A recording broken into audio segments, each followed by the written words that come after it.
नमस्कार दोस्तों, आप सभी का स्वागत है हमारे YouTube channel BCS basic physics में।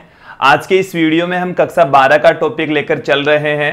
चुंबकत्व एवं चुंबकीय पदार्थों के गुण हमारा जो चैप्टर है, टॉपिक है, वो चल रहा था। उसमें आज हम देखने वाले हैं कच्चे लोहे एवं स्टील के लिए क्षेत्रीय वक्रों की तुलना। कच्चे लोहे को हम नरम लोहा भी कह सकते हैं। तो देखिए दोस्तों, एक तो हम इन वक्रों की तुलना इस वीडियो में करेंगे। इसके साथ में हम क्षेत्रीय ऊर्जा हानि के बारे में इस वीडियो में आप लोगों को बताएंगे। इसके साथ में स्थायी चुंबक के बारे में हम आपको बताएंगे कि स्थायी चुंबक बनाने के लिए कौन से पदार्थों का प्रयोग किया जाता है, उनकी विशेषताएं क्या होती है। इसके अलावा जो विद्युत चुंबक है वो किस तरीके के पदार्थ के से निर्मित करते हैं, और जो ट्रांसफार्मर होती है उसके क्रोड किस प्रकार के पदार्थ की बनाते हैं, उसकी क्या विशेषताएं होती इस वीडियो में हम देखने वाले हैं। सर्वप्रथम हम चर्चा करेंगे कच्चे लोहे या जो स्टील, कच्चा लोहा या जो नरम लोहा होता है उसके, तथा स्टील, इसको हम कठोर लोहा भी कह सकते हैं, उनके क्षेत्रीय वक्रों की यहां पर हम दोस्तों तुलना करेंगे। तो यहां पर देखिए दोस्तों, हम क्षेत्रीय वक्र का निर्माण करेंगे। सर्वप्रथम हम क्षेत्रीय वक्र खींच रहे हैं। यहां पर ये हमारे पास में अक्ष एक्सिस है। अक्ष एक्सिस की ओर हम चुंबकन क्षेत्र या हम चुंबकन की तीव्रता, दोनों में से एक लेते हैं। वाई एक्सिस की ओर हम चुंबकीय क्षेत्र की तीव्रता बी लेकर चलते हैं दोस्तों। अब यदि हम यहां पर वक्र खींचें, हमने ये जो वक्र खींचा है दोस्तों, ये वक्र है इस्पात के लिए। ये जो वक्र हमने निर्मित किया है दोस्तों वो है इस्पात के लिए, और इसको हम स्टील भी कह रहे हैं। ये अब जो वक्र हमने खींचा है, ये जो वक्र है दोस्तों वो है कच्चे लोहे का क्षेत्रीय वक्र। तो ये दोनों हमने वक्र यहाँ पर दिखाए हैं। ये जो बड़ा वाला वक्र आप लोग देख रहे हैं, ये वाला हिस्सा, बड़ा वाला जो हिस्सा है, ये जो वक्र है वो है स्टील के लिए, इसको हम कठोर लोहा भी कह रहे हैं दोस्तों। और ये वाला जो हिस्सा है, यहाँ से ये वाला जो हिस्सा है वो कच्चे लोहे के लिए हमारे पास में ये है क्षेत्रीय वक्र। ये कच्चे लोहे के लिए क्षेत्रीय वक्र है। अब देखिए दोस्तों, इन दोनों वक्रों की हम यहाँ पर तुलना करेंगे। ये जो वक्र है वो है स्टील के लिए। स्टील का जो क्षेत्रीय वक्र है वो इस तरीके से प्राप्त होता है दोस्तों। और ये है हमारे पास में कच्चे लोहे के लिए क्षेत्रीय वक्र, या हम इसको कह सकते हैं नरम लोहा। नरम लोहा भी इसके स्थान पर यूज में ले सकते हैं दोस्तों। अब ये जो वक्र है इस तरीके के प्राप्त होते हैं, और कच्चे लोहे तथा स्टील को हम इनके गुणों के आधार पर अलग अलग युक्तियां बनाने में इनको यूज में लेते हैं। तो इन दोनों वक्रों की हम यहाँ पर तुलना करेंगे दोस्तों। यहाँ पर देखिए दोस्तों, सर्वप्रथम में पहला जो बिंदु है वो है इनकी धारणशीलता। तो कच्चे लोहे की धारणशीलता होती यहाँ से लेकर यहाँ तक, और जो स्टील है उसकी धारणशीलता यहाँ से लेकर यहाँ तक होती है। तो कच्चे लोहे की धारणशीलता अधिक, स्टील की धारणशीलता कम होती है। तो जो कच्चा लोहा है या जो नरम लोहा है उसकी धारणशीलता स्टील की तुलना में अधिक होती है। इसका मतलब ये हुआ कि चुंबकन क्षेत्र हटा लेने पर जो चुंबकीय गुण है वो कच्चे लोहे में ज्यादा मौजूद रहते हैं, स्टील में कम मौजूद रहते हैं। तो देखिए दोस्तों, कच्चे लोहे की धारणशीलता, कच्चे लोहे की धारणशीलता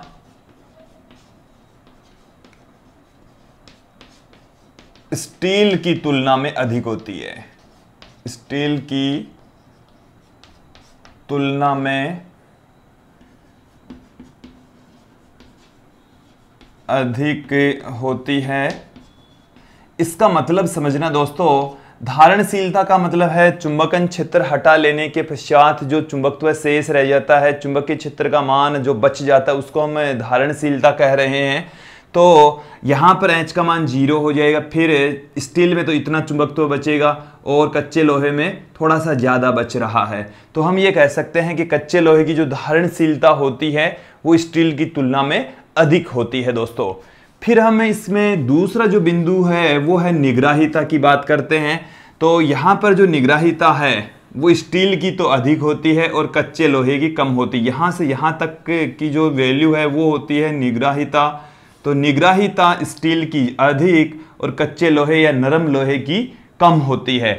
निग्राहिता हमारे को ये बताती है कि किसी भी मैटर को यदि चुंबकित कर दिया जाए, चुंबकीय गुण उसमें मौजूद हो जाए, तो उसमें से जो चुंबकीय गुण है उसको नष्ट करने के लिए कितना चुंबकन क्षेत्र लगाना पड़ता है।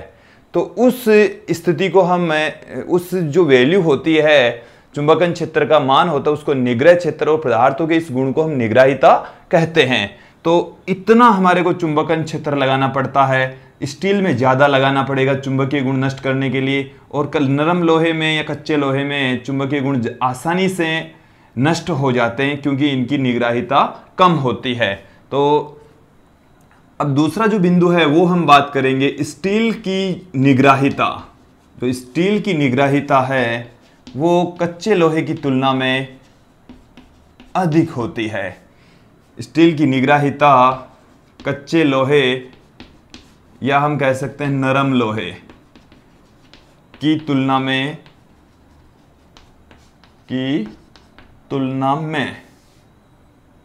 अधिक होती है। अधिक होती है। स्टील की निग्राहिता कच्चे लोहे की तुलना में अधिक होती है। इसका मतलब चुंबकीय गुण नष्ट करने के लिए जो कच्चा लोहा है उसमें से चुंबकीय गुण आसानी से नष्ट हो जाते हैं, स्टील में से मुश्किल से चुंबकीय गुण नष्ट होते हैं क्योंकि स्टील की निग्राहिता कच्चे लोहे की तुलना में अधिक होती है। एक इन वक्रों को यदि आप अच्छे से गौर करके देखेंगे तो पाएंगे कि जो स्टील का जो वक्र है उसका क्षेत्रफल अधिक और नरम लोहे का जो क्षेत्रफल है सतीले वक्र का वो कम होता है। अब इन क्षेत्रफलों से क्या अर्थ निकलता है दोस्तों कि जब सतीले वक्र खींचा जाता है या जब किसी लोहे चुंबकीय पदार्थ का चुंबकन या विचुंबकन बार बार होता है तो उस स्थिति के अंदर एक जो पदार्थ है वो गर्म हो जाता है और उस ऊर्जा हानि को हम सतीले ऊर्जा हानि कहते हैं, वो जो अभी हम आपको बताएंगे इसके ठीक बाद में। तो दोस्तों जो सतीले ऊर्जा हानि होती है वो क्षेत्रफल के समानुपाती होती है। तो यहाँ पर स्टील का जो क्षेत्रफल है सतीले वक्र का क्षेत्रफल है वो अधिक होता है, कच्चे लोहे के सतीले वक्र का क्षेत्रफल कम होता है। तत्पश्चात हम कह सकते हैं कि यहाँ पर जो सतीले ऊर्जा हानि होती है वो स्टील के लिए अधिक, कच्चे लोहे के लिए कम होती है दोस्तों। तो यहां पर आप देखेंगे कि स्टील के लिए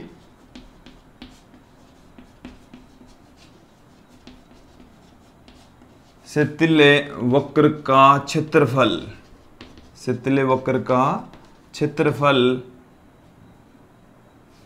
कच्चे लोहे की तुलना में, कच्चे लोहे की तुलना में, कच्चे लोहे की तुलना में अधिक होता है। स्टील का जो सतीले वक्र है उसका क्षेत्रफल कच्चे लोहे की तुलना में अधिक होता है। इस बात से हमारे को क्या निष्कर्ष निकलेगा, अर्थात सतीले ऊर्जा हानि, सतीले ऊर्जा हानि कच्चे लोहे में कम और स्टील में अधिक होती है। सतीले ऊर्जा हानि कच्चे लोहे की तुलना में, कच्चे लोहे की तुलना में, लोहे की तुलना में स्टील में अधिक होती है दोस्तों। अब ये जो सतीले ऊर्जा हानि है वो होती क्या है वो अब हम यहाँ पर आपको बताएंगे। विद्यार्थियों ध्यान देंगे आप इधर कि जैसे हमारे पास में किसी भी मैटर को यहाँ से जब हम इसको चुंबकित करते हैं और विचुंबकन की प्रोसेस होती है, चुंबकन और विचुंबकन दोनों की प्रोसेस यहाँ पर होती है दोस्तों, कि इसमें चुंबकीय गुण क्रिएट करते हैं, चुंबकीय गुण वापस नष्ट भी करते हैं। तो उसको हम चुंबकीय गुण किसी मैटर में यदि उत्पन्न होता है तो उसको हम कहते हैं चुंबकन, और यदि इस मैटर में से चुंबकीय गुण को नष्ट करना होता है तो उसको हम कहते हैं विचुंबकन। तो शिथिल्य वक्र का जब निर्माण किया जाता है तो चुंबकन तथा विचुंबकन दोनों साथ में होते हैं, और चुंबकन और विचुंबकन की घटनाएं जब लगातार किसी मैटर के साथ में होती है तो जो पदार्थ है, मैटर है, लोहा चुंबकीय पदार्थ है, वो गर्म हो जाता है। उस स्थिति में जो ऊर्जा का ह्रास होता है उसको हम शिथिल्य ऊर्जा हानि कहते हैं। अब जो शिथिल्य ऊर्जा हानि होती है वो किसके तुल्य होती है, अब हम यहाँ पर देखते हैं, करेंगे यहाँ पर शिथिल्य ऊर्जा हानि। शिथिल्य ऊर्जा हानि है क्या वो समझिए पहले। शिथिल्य ऊर्जा हानि का अर्थ यहाँ पर यह है दोस्तों कि जब किसी पदार्थ के लिए हम शिथिल्य वक्र खींचते हैं, शिथिल्य वक्र का निर्माण करते हैं, तो उस पदार्थ का चुंबकन तथा विचुंबकन होता है। तो चुंबकन के दौरान जो डोमेन है वो चुंबकीय क्षेत्र की दिशा में संरेखित हो जाएंगे, और विचुंबकन के दौरान वो जो डोमेन है फिर से मैटर में अस्त व्यस्त हो जाएंगे। तो चुंबकन विचुंबकन, चुंबकन विचुंबकन, ये प्रोसेस चलती रहती है जब शिथिल्य वक्र खींचा जाता है। तो दोस्तों, तो किसी भी मैटर के अंदर जब डोमेन संरेखित होते हैं, फिर अनियमित रूप से व्यवस्थित होते हैं, फिर संरेखित होते हैं, तो इसी घटना के दौरान डोमेनों की जो ऊर्जा है वो नष्ट होती है, कुछ ऊर्जा वहां पर खर्च हो जाती है, और इस स्थिति में जो ऊर्जा का लॉस होता है उसकी वजह से जो पदार्थ है वो गर्म हो जाता है, और उसी ऊर्जा हानि को हम शिथिल्य ऊर्जा हानि कहते हैं। तो चुंबकन तथा विचुंबकन की प्रक्रिया में जो पदार्थ है, लोह चुंबकीय पदार्थ है, वो गर्म हो जाता है, जिसको हम शिथिल्य ऊर्जा हानि कहते हैं। और जब शिथिल्य वक्र खींचा जाता है तो चुंबकन और विचुंबकन होता है। तो देखिए दोस्तों, यहाँ पर शिथिल्य ऊर्जा हानि को यदि आपको समझना है तो कुछ बातें आपको समझनी पड़ेगी। शिथिल्य वक्र खींचने पर, जब शिथिल्य वक्र खींचा जाता है, खींचने पर जो पदार्थ है वो लोह चुंबकीय पदार्थ होता है, पदार्थ का चुंबकन व विचुंबकन होता है, चुंबकन भी होता है व विचुंबकन भी होता है। तो चुंबकन विचुंबकन होता है दोस्तों। फिर चुंबकन विचुंबकन की प्रक्रिया में डोमेन अनियमित रूप से व्यवस्थित, पहले तो संरेखित होते हैं फिर अनियमित रूप से व्यवस्थित होते हैं। तो चुंबकन में डोमेन संरेखित, चुंबकन में डोमेन क्या होते हैं दोस्तों, डोमेन संरेखित हो जाते हैं, डोमेन संरेखित हो जाएंगे। तथा विचुंबकन में डोमेन अनियमित रूप से व्यवस्थित हो जाते हैं, अनियमित रूप से व्यवस्थित हो जाते हैं, और इस घटना के दौरान हो जाते हैं। और इस घटना के दौरान देखिए दोस्तों क्या होगा, इस घटना के दौरान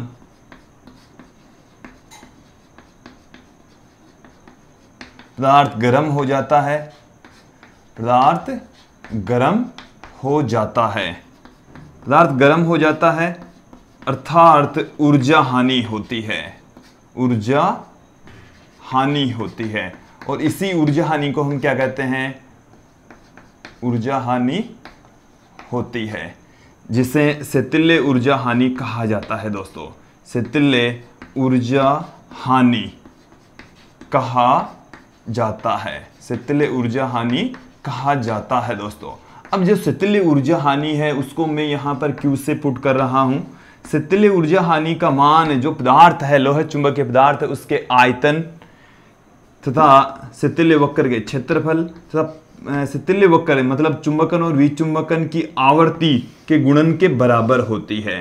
एक बार समझ लेंगे दोस्तों कि जो शिथिल्य ऊर्जा हानि होती है वो दिए गए जो पदार्थ है, लोह चुंबकीय पदार्थ है, उसके आयतन के, शिथिल्य वक्र के क्षेत्रफल के तथा चुंबकन विचुंबकन की आवर्ती के गुणनफल के बराबर होती है। कि जैसे मैटर का आयतन जितना ज्यादा होगा ऊर्जा हानि भी उतनी ही ज्यादा होगी, और शिथिल्य वक्र का क्षेत्रफल जितना ज्यादा होगा शिथिल्य ऊर्जा हानि भी उतनी ही ज्यादा होगी। और इसके अलावा जो चुंबकन विचुंबकन, इसका मतलब है बार बार यदि आप शिथिल वक्र खींच रहे हैं तो उसके लिए भी ऊर्जा हानि उतनी ही ज्यादा होगी। तो V यहाँ पर लोह चुंबकीय पदार्थ का आयतन, A यहाँ पर शिथिल वक्र का क्षेत्रफल और N यहाँ पर जो चुंबकन विचुंबकन की प्रक्रिया है उसकी आवृत्ति है। दोस्तों इस टॉपिक के बाद में हम बात करेंगे विद्युत चुंबक की। विद्युत चुंबक क्या होती है? विद्युत चुंबक देखिए दोस्तों, एक ऐसी चुंबक होती है जिसमें हम निश्चित समय के लिए और अपनी प्रबलता के अकॉर्डिंग चुंबकीय क्षेत्र उत्पन्न कर सकते हैं। देखिए चुंबक के द्वारा चुंबकीय क्षेत्र उत्पन्न होता है, लोह चुंबकीय पदार्थों को आकर्षित किया जाता है, और जो विद्युत चुंबक होती है दोस्तों इसके द्वारा भी चुंबकीय क्षेत्र उत्पन्न करवाया जाता है। बट जब जरूरत होती है उस टाइम पर ही हम चुंबकीय क्षेत्र उत्पन्न करते हैं। इसके अंतर्गत होता क्या है कि एक ऐसे पदार्थ का प्रयोग किया जाता है विद्युत चुंबक बनाने में जिसमें हम अल्प चुंबकीय क्षेत्र से प्रबल तीव्रता का चुंबकीय क्षेत्र उत्पन्न कर लेते हैं। या हम ये कह सकते हैं दोस्तों, विद्युत चुंबक के अंदर होता क्या है, एक्चुअल में जो चुंबकीय क्षेत्र उत्पन्न होता है वो विद्युत धारा के प्रवाह से होता है कि जब विद्युत धारा प्रवाहित की जाती है तो पदार्थ में, मैटर में चुंबकीय क्षेत्र उत्पन्न होता है, शक्तिशाली चुंबकीय क्षेत्र उत्पन्न करवाया जाता है। तो विद्युत के द्वारा चुंबकीय क्षेत्र उत्पन्न होता है। तो अल्प विद्युत धारा से शक्तिशाली यदि चुंबकीय क्षेत्र उत्पन्न होता है तो उस पदार्थ का हम विद्युत चुंबक बनाते हैं दोस्तों। और यदि हम धारा बंद कर दें तो चुंबकीय गुण समाप्त हो जाने चाहिए। इसका मतलब हो गया कि जैसे ये कोई विद्युत चुंबक है तो जब हमने धारा प्रवाहित करवाई तो इसमें शक्तिशाली चुंबकीय क्षेत्र उत्पन्न हो जाना चाहिए। अल्प धारा से भी शक्तिशाली चुंबकीय क्षेत्र उत्पन्न होना चाहिए।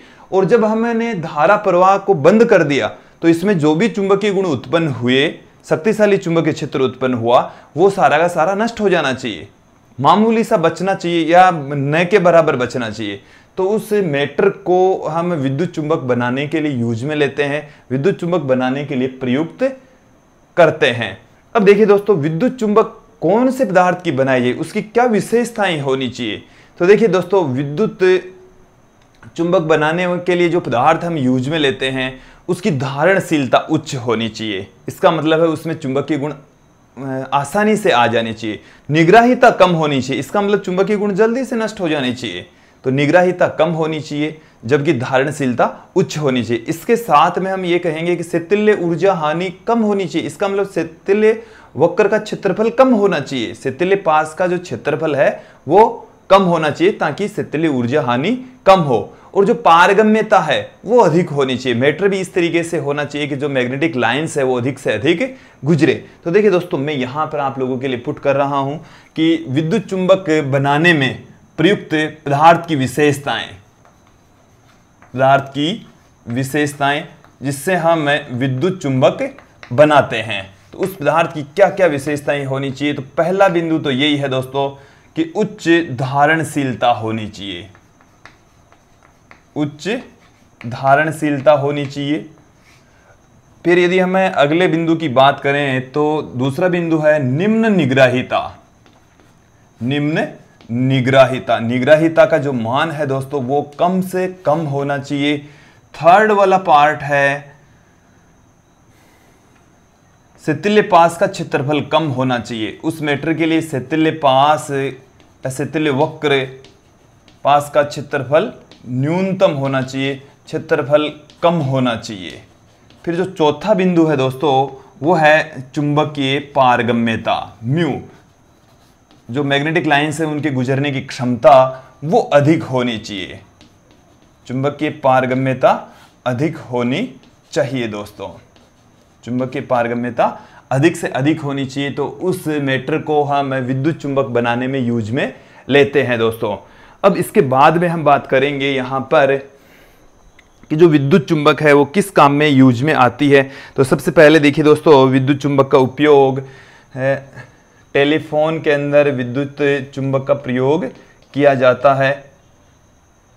टेलीफोन का प्रयोग टेलीफोन के अंदर जो विद्युत चुंबक है उसमें किया जाता है। इसके साथ में जो विद्युत घंटी होती है, विद्युत घंटी हम कह सकते हैं, विद्युत मोटर के अंदर इसका प्रयोग होता है दोस्तों। तो विद्युत मोटर को बनाने में भी हम विद्युत चुंबक का प्रयोग करते हैं। इसके अलावा विद्युत क्रेन, जो विद्युत क्रेनें होती है उनकी सहायता से भी हम उनके अंदर भी विद्युत चुंबक का प्रयोग किया जाता है दोस्तों। जो हमारे पास में विद्युत जनित्र होता है, तो जनित्र के अंदर भी हम विद्युत चुंबक का प्रयोग करते हैं। फिर देखिए दोस्तों क्या है हमारे पास में अगला जो बिंदु है इस वीडियो का, वो है स्थायी चुंबक। स्थायी चुंबक, स्थायी चुंबक किसे कहते हैं दोस्तों, होता क्या है पहले वो समझेंगे और इसमें कौन से पदार्थ का प्रयोग किया जाता है। तो देखिए दोस्तों, स्थायी चुंबक वे चुंबक होते हैं जिनमें चुंबकीय गुण लंबे समय के लिए मौजूद रहते हैं, जिनका चुंबकीय गुण है वो आसानी से नष्ट नहीं होना चाहिए। जो चुंबकत्व है वो आसानी से नष्ट नहीं होना चाहिए। लंबे समय तक यदि चुंबकीय गुण मौजूद रह जाते हैं तो उस चुंबक को हम स्थायी चुंबक कहते हैं। और दोस्तों इसमें जो चुंबकीय गुण है वो लगातार उत्पन्न रहेगा, जबकि विद्युत चुंबक के अंदर जब चाहेंगे तब चुंबकीय क्षेत्र उत्पन्न करेगी, जब नहीं चाहेंगे तब उसमें से चुंबकीय गुण नष्ट हो जाएंगे। तो जो स्थायी चुंबक है उसके जरिए हम प्रबल चुंबकीय क्षेत्र उत्पन्न करते हैं। और इस जो स्थायी चुंबक है, स्थायी चुंबक के लिए जो पदार्थ को हम यूज में लेते हैं, काम में लेते हैं, उसके लिए देखिए दोस्तों क्या क्या विशेषताएं होनी चाहिए। स्थायी चुंबक में प्रयुक्त पदार्थ की विशेषताएं, क्या क्या विशेषताएं होनी चाहिए। तो देखिए दोस्तों पहली जो विशेषता है वो यही है कि उच्च धारणशीलता होनी चाहिए। उच्च धारणशीलता का मतलब है कि जो चुंबकत्व है वो बड़ी आसानी से ग्रहण हो जाना चाहिए। चुंबकन क्षेत्र कम करने पर, शून्य कर देने पर भी उसमें चुंबकीय गुण मौजूद होने चाहिए। तो उच्च धारणशीलता होनी चाहिए, उच्च निग्राहिता होनी चाहिए। इसका मतलब यह है कि चुंबकीय गुण नष्ट भी बड़ी मुश्किल से होने चाहिए। इसके अलावा दोस्तों क्यूरी ताप अधिक होना चाहिए। क्यूरी ताप अधिक होने से इसका मतलब यह हो गया कि ताप से ये बहुत कम प्रभावित होती है दोस्तों। और जो चुंबकीय संतृप्त अवस्था है, चुंबकीय संतृप्त अवस्था वो भी अधिक होनी चाहिए। चुंबकीय संतृप्ति हम कह सकते हैं, तो चुंबकीय संतृप्ति अधिक होनी चाहिए। यदि चुंबकीय संतृप्ति भी अधिक है तो उस पदार्थ को हम स्थायी चुंबक बनाने के लिए यूज में ले सकते हैं। तो देखिए दोस्तों ये है वो है कि उसमें चुंबकीय गुण अधिक समय तक मौजूद रहेगा। इसमें है कि उसको आसानी से नष्ट नहीं किया जा सकता, ये ताप से जो चुंबकीय गुण है वो नष्ट नहीं होंगे यदि क्यूरी ताप अधिक है तो। और चुंबकीय जो संतृप्त अवस्था है वो भी अधिक होनी चाहिए। इसका मतलब है कि उसमें अधिक से अधिक चुंबकीय गुण समाहित हो सकने चाहिए। अब देखिए दोस्तों स्थायी चुंबक किस प्रकार से हम बनाते हैं, कौन सी मिश्र धातुओं का हम प्रयोग करते हैं। तो जो स्थायी चुंबक बनाने में सबसे जो पॉपुलर जो मेटल होता है, मिश्र धातु होती है, वो हमारे पास में है एलनिको। एलनिको की सहायता से हम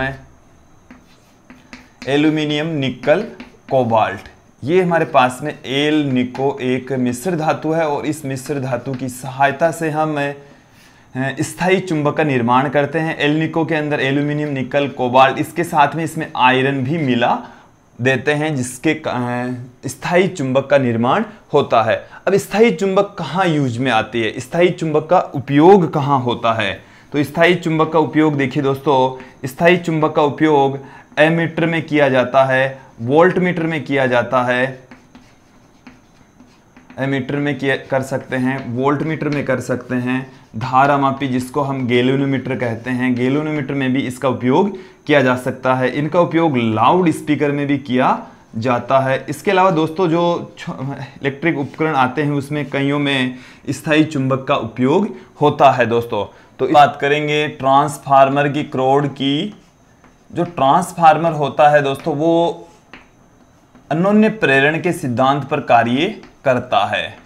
इसमें दो धारावाही कुंडलियां क्रोड के ऊपर देखो, एक इस तरह की जो कच्चा लोहा है उसकी पत्तियां एक दूसरे पर कुछ चालक के ऊपर रखकर इस तरीके से बना देते हैं और उनके ऊपर दो कुंडलियां इस तरीके से लिपटी हुई होती है दोस्तों।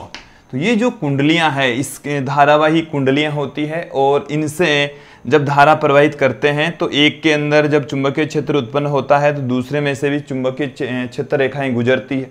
तत्पश्चात यहाँ पर अन्योन्य प्रेरण की वजह से इसमें से जब हम धारा प्रवाहित करेंगे तो चुंबकीय क्षेत्र उत्पन्न होगा और इसकी वजह से इसमें भी उत्पन्न हो जाएगा। तत्पश्चात इसमें से जो धारा है या जो वोल्टता होती है उसके मान को हम कम या ज्यादा करने के लिए ट्रांसफार्मर का उपयोग करते हैं। अन्योन्य प्रेरण के सिद्धांत पर कार्य करता है। बट यहां पर हमारे पास में जो समझने वाला टॉपिक है वो ये है कि ट्रांसफार्मर की क्रोड किस प्रकार की ले जाते हैं। ट्रांसफार्मर की क्रोड का अर्थ यह है कि जो ट्रांसफार्मर जिस मेटर का बना होता है उसमें जो कुंडलियां यूज में लेते हैं उसमें जो कच्चे लोहे की क्रोड यूज में लेते हैं या कौन से पदार्थ की क्रोड यूज में लेते हैं, तो उसके साथ में यहां पर हम देखेंगे क्या विशेषताएं होती है।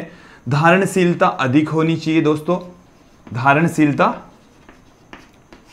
मैं आपको बता रहा हूं क्रोड में प्रयुक्त पदार्थ की विशेषताएं कि जो ट्रांसफार्मर है, ट्रांसफार्मर की क्रोड में प्रयुक्त पदार्थ की विशेषताएं, प्रयुक्त पदार्थ की विशेषताएं की कौन कौन सी विशेषताएं होनी चाहिए। तो धारणशीलता अधिक होनी चाहिए। धारणशीलता दोस्तों क्या होनी चाहिए, अधिक होनी चाहिए।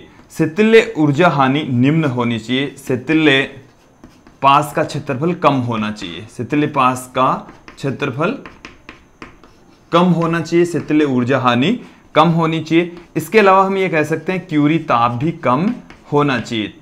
क्यूरी ताप भी दोस्तों क्यूरी ताप अधिक होना चाहिए ताकि ताप से वो प्रभावित नहीं हो।